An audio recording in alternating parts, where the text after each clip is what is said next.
Hello বন্ধুরা, আমি প্রিয়াচন্দ্র আসানসোল থেকে আমার ছোট্ট বাবুর হাত ধরে এই সময় আমি দাঁড়িয়ে আছি এসবিআই এর ব্রাঞ্চে। এই লাইনটা কিসের বলুন তো? গেস গেস গেস, একদম ঠিক ধরেছেন। এখানে সমস্ত সিনিয়র সিটিজেনরা যারা পেনশনভোগী ওনারা সবাই এসেছে লাইফ সার্টিফিকেট জমা দিতে।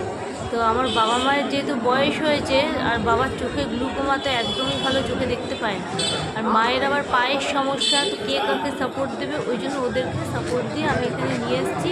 মা ফর্ম তুললো, আমি ফিল আপ করে দিলাম। এই লাইনটারই শেষ দিকে, একদম শেষ দিকে আমার মা দাঁড়িয়ে আছে। আসুন দেখি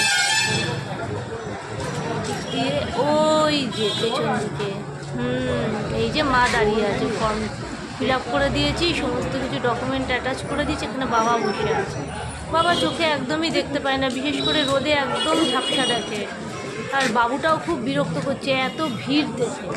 তা আমি আগের বছর তো এসেছিলাম নভেম্বরের সেকেন্ড উইকে, আমার মনে আছে, তখন প্রচণ্ড ভিড় ছিল। তো এইবারে ওই জন্য তাড়াতাড়ি এসে কাজটা করিয়ে নিলাম। টাটা।